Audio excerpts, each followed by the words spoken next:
Баршаңызға сәлем. Бүгін сіздермен торт цифра пісіреміз. Мен деген 4 деген таңдап алдым, өйткені қызымның туған күні. Бізге қажет бірінші жұмыртқа, қант, сосын балды жақсылап араластырып аламыз. Егер осы видеоны көріп отырсаңыздар, лайк басып, подписка жасауды ұмытпаңыз. Мені жоғалтып алмас үшін.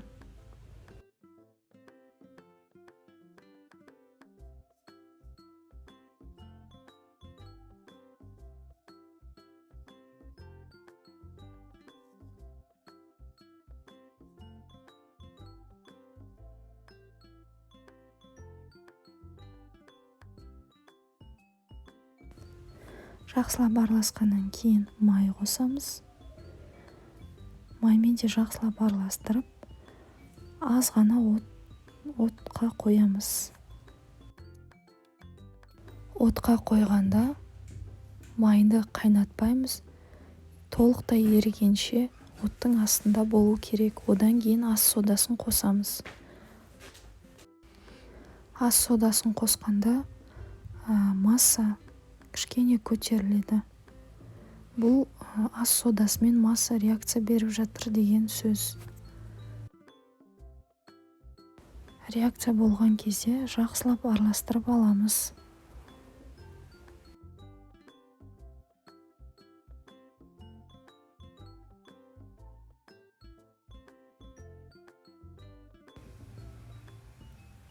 Жақсылап араласқан майға ұнды жаймеңдеп електен өткізіп қосамыз.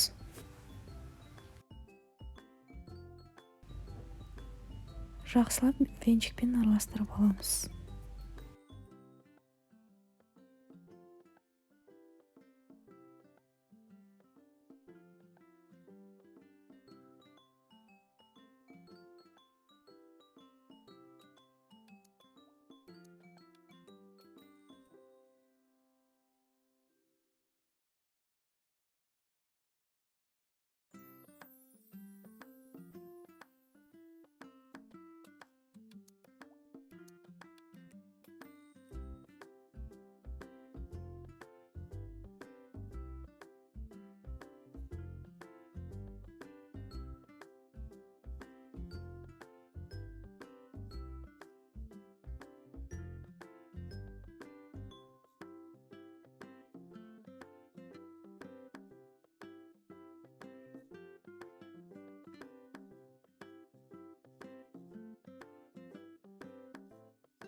Силиконовый коврикқа салып, қамырды жақсылап илеп аламыз.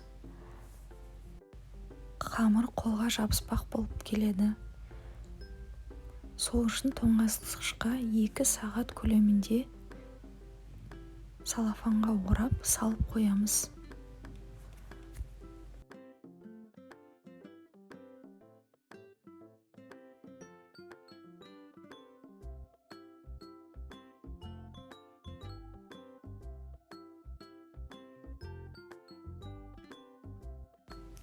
Екі сағаттан соң қамырымыз дайын болды.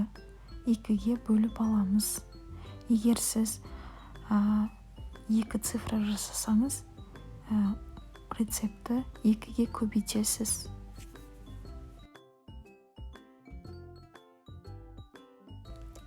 Қамырды жақсылап қайта бір илеп аламда, оны жаюға кірісеміз.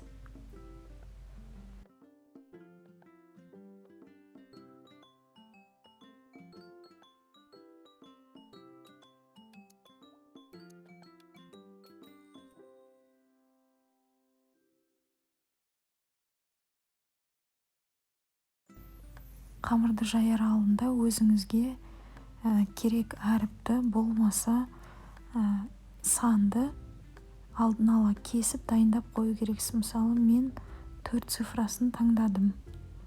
Алдын ала А4-ға кесіп алдым.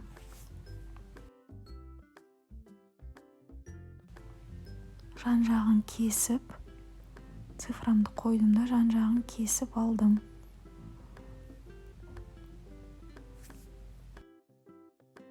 Қалған қамырды бір-біріне қосып, печенье болмаса тағы бір цифра шығаруға болады.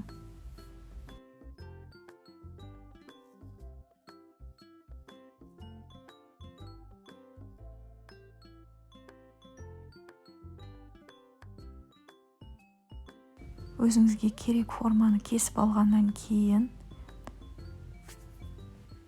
осылай вилкамен тесіп шығасыз. Болмаған жағдайда бетіне шарик шығып кетеді көтерілгеннен.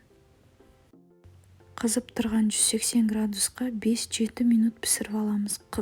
Қызара бастаған кезде пештен шығарып аласыз. Міне осындай қамыр шығады.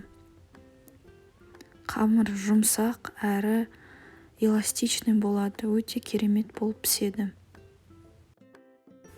Екіншісі пісіп жатқанда біз кремін жасай беруіміз керек.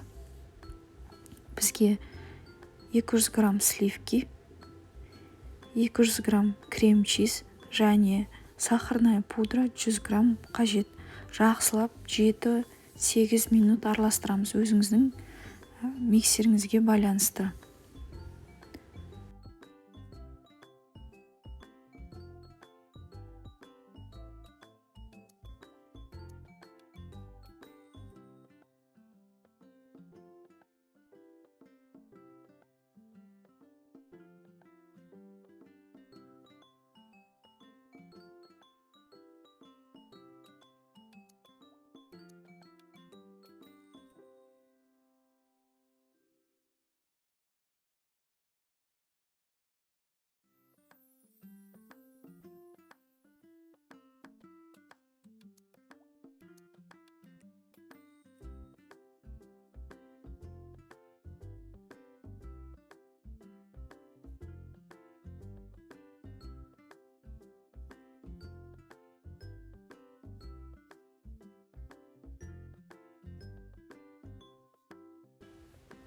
Крем дайын болғаннан кейін өзіңізге керек насадканы кондитерский пакетке салып, осылай ұзын ыдысқа қойып пакетіңізді саласыз кремді.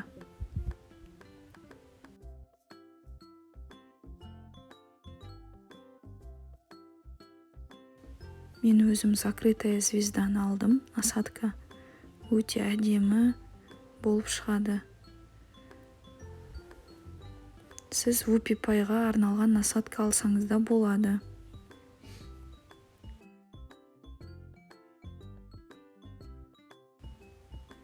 Сіздерге әдейі жақыннан көрсетіп жатырмын, қалай насадкамен жұмыс істеу керектігін.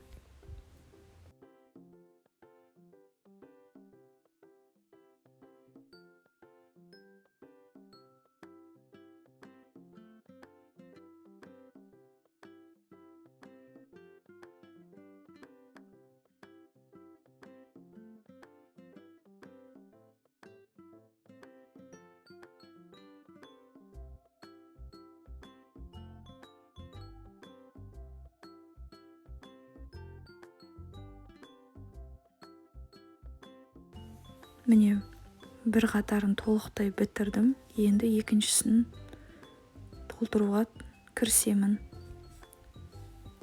Толықтай кремді осылай құйып шыққаннан кейін сіздің өзіңіздің қалауыңызша оформлять етсеңіз болады. Менде қыз бала болғандықтан мен розовый түстерді көбірек қолдандым.